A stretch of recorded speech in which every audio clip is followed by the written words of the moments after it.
आज मैं आपको इस वीडियो के थ्रू बैंक रिकंसिलिएशन स्टेटमेंट को एक्सप्लेन करूँ। सबसे पहले हम ये देखेंगे कि बैंक रिकंसिलिएशन स्टेटमेंट क्या होता है, क्यों बनाया जाता है। तो bank reconciliation statement is a special statement that is prepared by the persons who have the current account in the bank. जब करंट अकाउंट बैंक में होता है तो पर्सन कितनी बार मनी को विड्रॉल करे, डिपॉजिट करे, कर सकता है। तो वो जो ट्रांजेक्शन कर रहा है वो कर रहा है कैश बुक में, और बैंक यही ट्रांजेक्शन अपनी पासबुक में रिकॉर्ड कर रहा है। लेकिन जब हम इसका बैलेंसेस देखते हैं एक डेफिनेट पीरियड के बाद, तो दोनों के बैलेंसेस में डिफरेंस होता है। अब ये डिफरेंस क्यों आया? बहुत से रीजन हो सकते हैं कि कुछ ट्रांजेक्शन कैश बुक में रिकॉर्ड हुए हैं लेकिन पासबुक में रिकॉर्ड नहीं हुए, जैसे cheque send to the bank for deposit but not recorded by the bank. Cheque हमने इशूड करा था बट इट इज रिकॉर्ड तो कैश बुक में हो गया, लेकिन it is not recorded in the passbook. इसी से में कस्टमर ने हमारे अकाउंट में डिपॉजिट करा, डायरेक्टली डिपॉजिट किया, customer directly deposit in our bank account but no information us. तो ये पासबुक में तो रिकॉर्ड हुआ है by the bank but it is not record in cash. तो ऐसे बहुत से रीजन हो सकते हैं, उनके 3 कारण हो सकते हैं। पहला कारण लैक ऑफ इंफॉर्मेशन, आपस में इंफॉर्मेशन नहीं हुई, लेट इंफॉर्मेशन हुई। ओमिशंस, नेगलेक्ट हो गया, कोई ट्रांजेक्शन रिकॉर्ड कैश में रिकॉर्ड हो गया लेकिन पास में रिकॉर्ड नहीं हुआ, नेगलेक्ट कर दिया। एंड बाय मिस्टेक, कभी कभी पर्सन से, अकाउंट होल्डर से मिस्टेक हो जाती है, वो रिकॉर्ड नहीं कर पाता है, या बैंक से भी हो सकती है, बैंक सेमियर नाम से ट्रांजेक्शन है तो ये पार्टी में रिकॉर्ड करा जहाँ पे रिकॉर्ड नहीं होना चाहिए। तो बैंक रिकंसिलिएशन स्टेटमेंट जब बनाते हैं तो हमारे पास दोनों चीजें होती हैं, कैश बुक और पासबुक। पासबुक मीन्स है bank statement that is given by the bank as per the demand of the persons.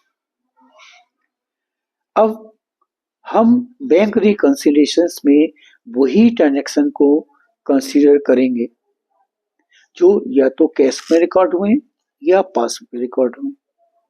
लेकिन जो ट्रांजेक्शन दोनों जगह रिकॉर्ड हो गया, cash book as well as passbook, ये ट्रांजेक्शन तो रिकॉर्ड नहीं करेगा, कंसीडर नहीं करेंगे। इसी तरह से कोई ट्रांजेक्शन जो है वो बैंक में पासबुक में तो रिकॉर्ड हुआ, कैश में रिकॉर्ड नहीं हुआ है तो कंसीडर करेंगे। लेकिन अगर दोनों जगह रिकॉर्ड हो गया है या दोनों जगह रिकॉर्ड नहीं हुआ है तो इस ट्रांजेक्शन को, इसको हम बैंक रिकंसिलिएशन स्टेटमेंट में कंसीडर नहीं करेंगे। नाउ बैंक रिकंसिलिएशन स्टेटमेंट कैसे बनाते हैं? तो बैंक रिकंसिलिएशन स्टेटमेंट एक पर्टिकुलर डेट पे बनता है, जो बैंक स्टेटमेंट हमें देता है उस डेट तक ही बनता है।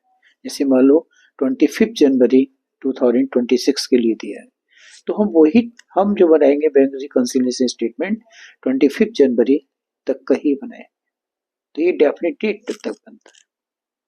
अब हम इसको बनाते हैं तो यहाँ पे हमें ये 2 चीजें ध्यान में रखनी है कि बैंक के पासबुक में क्रेडिट का मतलब होता है प्लस और डेबिट का मीनिंग होता है माइनस।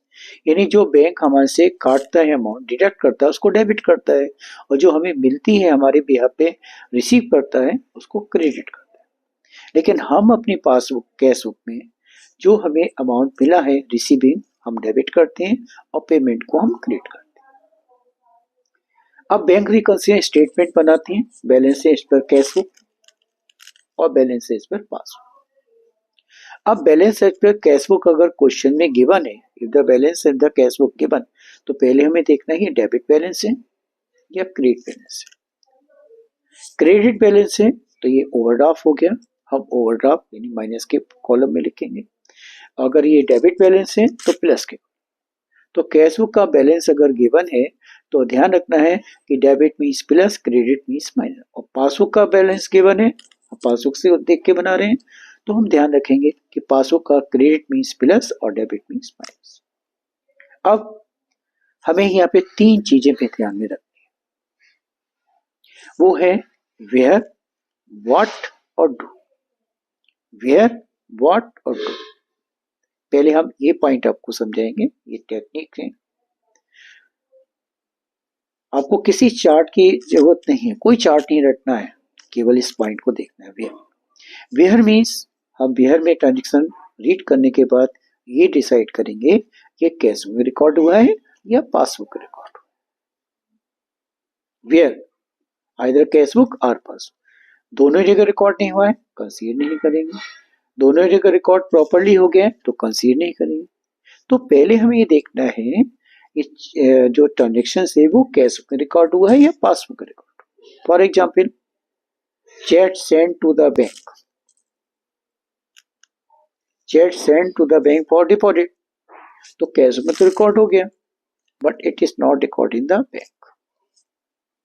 बैंक ने डायरेक्टली पेमेंट कर दिया behalf of the account holder but no information holder, उस केस में पास में तो रिकॉर्ड हुआ है, जब इंफॉर्मेशन ही नहीं मिली है तो हमने कैश में रिकॉर्ड नहीं। Bank credited the interest, bank ने इंटरेस्ट क्रिएट कर दिया और हमें इंफॉर्मेशन नहीं दी, नो इंफॉर्मेशन टू अस।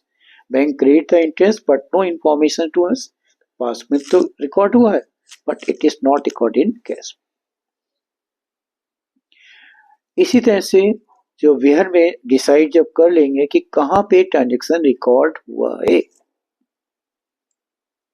इसके बाद देखेंगे व्हाट। व्हाट में we have to decide either हम प्लस कराएं या हमने माइनस कराएं। प्लस कराएं ऐड वाला पॉइंट है या माइनस का पॉइंट है। फॉर एग्जाम्पल, बैंक ने हमारे अकाउंट में इंटरेस्ट को क्रेडिट कर दिया, पासबुक में रिकॉर्ड हुआ है, क्रेडिट कर दिया पासबुक में, प्लस कर दिया। बैंक ने हमारे बिहाफ पे इनकम टैक्स पे कर दिया, इंश्योरेंस प्रीमियम पे कर दिया। तो बैंक ने जब पे करा है, पासबुक तो रिकॉर्ड हुआ है, व्हाट, वेयर तो पासबुक हो गया, व्हाट पेमेंट करा है, माइनस करा है। तो व्हाट में हमें ट्रांजेक्शन को देखना है कि प्लस है या माइनस है। इसके बाद हम देखते हैं कि do, what we have to do, हमें करना क्या है। अब यहाँ पे 2 चीजें ध्यान में रखना है, 2 थिंग। बैलेंस का कैश बुक गिवन है, जो आपने लिखा है बैलेंस शीट पर कैश बुक, तो आप कैश बुक में चेंज कर सकते हैं लेकिन पासबुक में चेंज नहीं कर सकते, पासबुक आपका बेस बनेगा। तो जिस चीज में गिवन है, गिवन जिसका बैलेंस गिवन है, जो आप बना रहे हैं वो गिवन कहलाएगा, और जो पासबुक है दूसरा पासबुक हो गया। तो अगर ट्रांजेक्शन कैश बुक में रिकॉर्ड हुआ है, बैलेंस शीट पर कैश बुक गिवन है, आपने कैश बुक देख के बना रहे हैं, और ये ट्रांजेक्शन कैश बुक में ही रिकॉर्ड हुआ है, पासबुक में रिकॉर्ड नहीं हुआ है, तो हम कैश बुक से हटाएंगे। कैसे हटाएंगे? अपोजिट कर देंगे। For example, check issued but not present in the bank, तो कैश बुक में रिकॉर्ड कर लिया हमने, इशू माइनस करा। अब पास में रिकॉर्ड नहीं हुआ है तो हमें क्या करना है? कैश बुक से हटाना है। जब कैश बुक से हटाएंगे तो हम क्या करेंगे? इसको प्लस कर देंगे, माइनस का रखा है प्लस कर देंगे। Cheque send to the bank for deposit, cheque send to the bank for deposit but not credited by bank.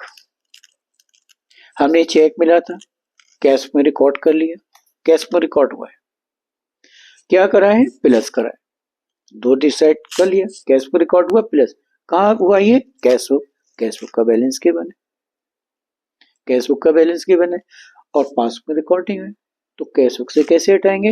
Opposite कर देंगे, प्लस का पॉइंट है इसको माइनस कर देंगे। चेक नेक्स्ट पॉइंट है कि अगर आप देखते हैं कोई ट्रांजेक्शन अगर पासबुक में रिकॉर्ड हुआ है और कैश में रिकॉर्ड नहीं है, तो हमें कैश बुक में रिकॉर्ड करना है, बिल्कुल वैसे ही करेंगे जैसे पासबुक में किया। कस्टमर ने हमारे अकाउंट में डिपॉजिट कर दिया, यानी bank directly collect the payment from the our customer, but no information to us. तो ये रिकॉर्ड कहां पे हुआ है? पासबुक में रिकॉर्ड हुआ है। फिर अब पासबुक में कलेक्ट करा है, ये प्लस का पॉइंट है, और कैश में रिकॉर्ड नहीं हुआ है, तो हम क्या करेंगे? पासबुक में जैसा रिकॉर्ड है उसको बेस मानेंगे और वैसे ही कर देंगे, फॉलो करेंगे। अगर पासबुक में प्लस हुआ है, बेस में प्लस हुआ है, तो हम यहाँ भी प्लस कर देंगे। अनदर एग्जाम्पल, बैंक ने हमारे बिहाफ पे पेमेंट कर दिया, इंश्योरेंस प्रीमियम पे कर दिया, इनकम टैक्स पे कर दिया, but no information to us, कोई इंफॉर्मेशन हमें नहीं मिली। तो पासबुक में रिकॉर्ड हुआ है, हमें रिकॉर्ड नहीं हुआ, अकाउंट होल्डर कैश बुक में रिकॉर्ड नहीं कर पाया है, केवल पासबुक में रिकॉर्ड हुआ है। अब बैंक ने पेमेंट करा है, तो ये माइनस का पॉइंट, माइनस का रखा है। हमने कैश बुक में करा नहीं है, हमें फॉलो करना है, जो पासबुक में माइनस हुआ है हम भी माइनस करें। बैंक ने हमारे बिहाफ पे इंटरेस्ट ऑन इन्वेस्टमेंट रिसीव कर लिया, कलेक्ट कर लिया bank, but no information to us. कहाँ एंट्री हुई है रिकॉर्ड? पासबुक में रिकॉर्ड हुई है, प्लस पासबुक में रिकॉर्ड हुई है, प्लस हुआ है, हम इसको माइनस कर। तो यहां पे आपको तीन सिर्फ टेक्निक देखनी है, वेयर, व्हाट और do. Where we decide that where is transaction recorded, ये ट्रांजेक्शन कैश में रिकॉर्ड हुआ है या पासबुक में रिकॉर्ड। अब फिर सेकेंड पॉइंट देखेंगे, पासबुक में प्लस कर है या माइनस कर। बस डू में हमें डिसीजन लेना है, कैश में गिवन में रिकॉर्ड हुआ है, जिसका बैलेंस से हम बना रहे हैं, गिवन है तो हटाएंगे, और अगर बाय द वे बेस में हुआ है तो हम इसको फॉलो करेंगे, यानी पास में रिकॉर्ड हुआ है बेस में तो वही करेंगे, अगर पास में प्लस है तो plus.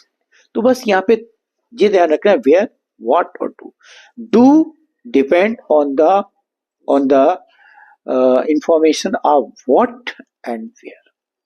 So these are the some techniques.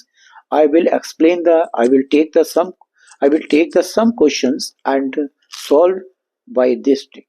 Okay.